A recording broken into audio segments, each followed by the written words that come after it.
NonSpoiler. Hey guys, happy Vlogmas. You should be seeing this on December 5th, but I'm recording it on December 4th because I'm going to this training thing that I don't totally know what it's going to be tomorrow, but I'm pre-filming this video just so that I can stay on track for at least the first part of Vlogmas. I've said this in the last couple of videos, but I'm not going to be making a vlog every day because I'm heading to Finland on Wednesday. I'm so excited. I remember planning this trip months ago and I thought it was so far away, but my time here has moved so quickly. If you don't know, I'm here on a Fulbright grant to teach English. I'm in Narva, Estonia, and I'm absolutely in love with this country, and I'm so excited that I've had this opportunity. I did a book review of Gabby Hanna's Adultolescence a couple of weeks ago, so if you'd like to see that, it will be linked down below. But more recently, I've read John Green's Turtles All the Way Down. Now, I'm a huge John Green fan. I've been watching the Vlogbrothers since I was very young. I think I started when I was 12 or 13 years old, and I'm 23 now. Maybe that math is wrong.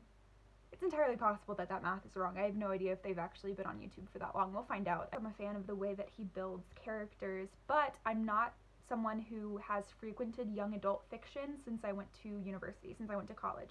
So I think the last young adult book that I read was The Fault in Our Stars, in all honesty. I think it's been that long. When I was in college, I didn't make time to read for pleasure for the most part, and when I did, I was reading things like 100 Years of Solitude and books that I felt were referenced a lot in my classes that I had not read yet, so to sort of keep up with my academics, or biographies written by artists. Reading Turtles All the Way Down was a really nice venture back into the world of young adult fiction, but I want to stress that it didn't feel weird reading it. I didn't have as much of a hard time connecting to a 16-year-old girl as I thought I would, which might say something about my maturity level, but I think really what it is Asa, the main character, was very well written, and that's why it was an easy read. Actually, I take that back. It was a very difficult read. What I mean is, as a 23-year-old woman, I could still enjoy this book. So Turtles All the Way Down is about a 16-year-old girl named Asa who is pursuing the disappearance of her childhood friend's father. This actually wasn't just a friend. This person, Davis, was also her crush, and the sort of romantic inclination that you won't be surprised is in this book is with this character Davis. I think, so this first bit is the non-spoily bit, and then I will let you know when I start to talk about things that you won't want to hear until you've read the book. John Green describes anxiety really well, to the point that I've seen a few other people review the book as very difficult to read if you are someone who has anxiety, OCD, or any form really of mental illness, and you can read yourself into those things if that is something that you struggle with, so just mentally prepare as much as you can before you read a book like this. But even as someone who doesn't experience anxiety in the same way, it was difficult to read, but very self-reflective. So, and I will talk about this again when I get to the spoily bits, but for those of you who haven't read it yet and are reading this review to see if you should read it, you should. There are a lot of things that you won't think to have thought about until you read this book. I don't know how else to say that without going really deep into detail, but there were multiple characters and multiple phrases that really made me think about my ability to interact with the world in a specific way. It makes you think about yourself, and I haven't had a book do that for a while, especially not, and I especially can't recall a young adult fiction book making me do that, other than, oh man, she said that, I wouldn't have said that. It's not like that. It's an internal struggle that you have, because you become irritated with certain characters, and then you have to question why you became irritated with them, and the book makes you do that. I don't think it's something that I just did because I'm a self-reflective person. I think it's something that the fiction, the way that John Green wrote this book, steers you towards doing. You will find yourself wanting internet access as you read this, which I don't know is an entirely positive part of the book. John Green's really good about not dumbing stuff down, but I'm not usually a fan of wanting to learn more about something right then in the middle of something and having to take a break from reading, or in my case listening to a book, and taking a break from it to Google something to understand it better. And maybe a lot of people didn't feel the need to do that, but I really like to have a visual of what's going on in a story, and this book was very internal. A lot of stuff that was happening with Asa was happening in her mind, and so in order to understand the visual, I needed to Google certain things. Like, I wasn't sure how she was seeing microbes. I wasn't sure how she was viewing this disease, like these diseases that she was mentioning, and I needed to find out what those diseases were so that I had a better understanding of what was going on. As someone who studied art in college, I really did appreciate the art references. I think that they could have been delved into a little bit more, but I also understand that I'm a very specific audience member. I think that the way that John Green wrote this character really allowed someone like me, who doesn't necessarily have the same struggles, to understand in a better way, obviously not to a full extent, but in a better way, how to interact with people who do struggle with those things, and how to be a friend to those people, at least a little bit, which I think is the biggest strength of this book. That and the magic ability to cause the reader to become very self-reflective. Those two things are so powerful, and I think that's why I'm pushing this book up as one of my favorite young adult novels that I've read in my entire life, and probably my favorite John Green book. And I've read, I think, all of them except for Will Grayson.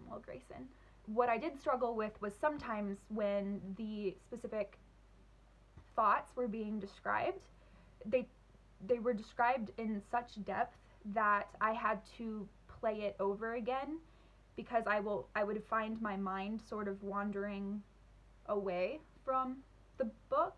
And a lot of that also had to do with the fact that I was listening to it, so my other senses were engaged in different things. My whole focus wasn't, I wasn't looking at a book. I don't think that that had to do so much with the writing itself, but I do think that there were positives and negatives to listening to this as an audiobook and not reading it as a paper copy. Overall, I do think that this is a great book. I would recommend it to loads of people, and I'm about to get into the really spoily bits. I do want to say that the mystery part of this book is very much in the background. I kind of wish it had been a little bit more exciting. It was very much just the foundation of the characters, not something that came up as often as I think it could have. So if you're really into mystery books, this is not your jam, but if you love young adult fiction, this is one of the best books that's out there right now. We're about to get into the really spoily bits, so if you haven't read this book, click away now. Maybe go watch my other videos. You do what you want. I have a couple of really specific things that I'd like to talk about, namely the Tuatara as this representative of parental apathy. And I know that that might be an easy jump to make, but every single time the Tuatara came up, that's all I could think about. I could not remove this creature as this symbol of a parent not knowing exactly how to ask someone if they're okay, or dealing with something in a completely unproductive way, and in the case of Pickett, just up and leaving, abandoning his family. And I think that that was a really cool part, and the idea of the Tuatara is so funny. It was such a great way to talk about something really serious in a manageable way, and there's so much in this book that's so difficult to read that the Tuatara being something solid, which is weird to say because it's such a strange animal, so thinking of it as like this solid thing to grasp onto is strange, but that's what it was for me. It was this funny, it was comic relief that still stood for something, and I do think that that's something that John Green is very good at, and it's something that I enjoyed a lot in this book. At the beginning, in the introduction, that murky river description where there's like a hole in the boat or something, and Daisy's gonna like hit Asa in the head, and it's that whole crazy part was so interesting. It was, John Green has this power of really presenting characters quickly, so you get to know them really deeply, fairly quickly. It's not kind of like, oh, Jenny has brown hair and she likes to wear skinny jeans and that's the character. It's very, you get to know a character's personality really quickly, so you get to like them or dislike them pretty fast. And I don't think that we pay enough attention to Noah. I'm going to say that now. I wish that Noah was in the book more, but as an older sister, I think that every time Davis talked about Noah, that was so real. And side note, John Green's an older brother, and I think as an older sibling, I feel a lot of the things towards my little sister that Davis sort of describes as feeling towards Noah. And John just did a really great job of writing those parts. I would get teary and emotional whenever Noah really came up, which I think is why I wanted Noah to have a stronger presence. The way that Aza's anxiety presents itself is a particular wound on her finger that she will reopen in order to drain it of infection, microbes, those things that, again, I had to Google. I didn't really understand necessarily what was going on. And those scenes were really difficult to read. That and the drinking sanitizer was just extremely difficult to read.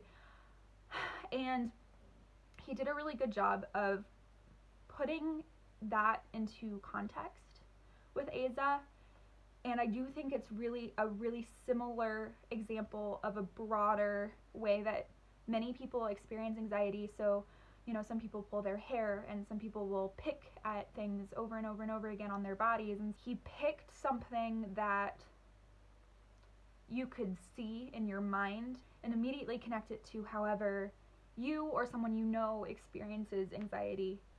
And so that is something that I think I still think about a lot, honestly, which is powerful and important. I think it could have been about 50 pages longer. I wanted to know more about the background of Davis's father, and I know that the way life works is if someone dies, so I really do hope that you've read this book and clicked away when I said that there would be spoilers, but when we find out that Pickett is dead, I don't know, I wanted there to be something discovered about specifically why he died the way he did, why his children were sort of left. I want to know what happened to all the money that was just bundled up and put everywhere. I really hope that the kids at least got that, since all of the money was left to the stupid Tuatara. I just think it could have been longer to wrap up the mystery part of it, because I do think that John Green can write exciting sort of adventure-y bits, even if they're small, and I think that this book could have used maybe like another one just to wrap everything up. Even if that's not the way life works, I like my fiction to be a little bit unrealistic, because that's why I personally will read books, is to experience something that people don't necessarily always get to in real life. I want to talk about Daisy, because she was the catalyst of self-reflection for me.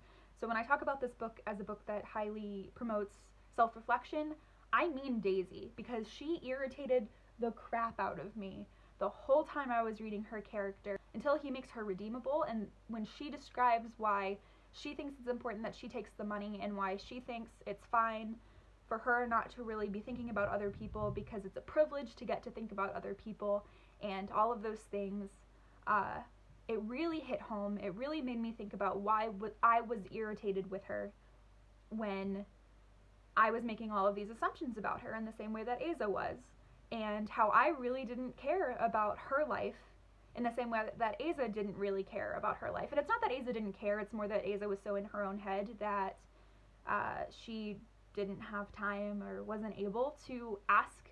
But I also just really didn't think, oh man, what does Daisy have going on at home? When they had the fight about the fan fiction and stuff, I did find myself sort of on Daisy's side. And hear me out, it's because she multiple times asked Aza to read it, and I know that Aza was in her own head and Aza couldn't get out of that to read the fanfiction, but I don't think the people I've seen online vilifying Daisy can do that, knowing that she never kept it from Aza. She never said, I don't want you to read it. She, in fact, asked her multiple times. I don't know. I think that was just a really good conflict. It was a really great conflict to build.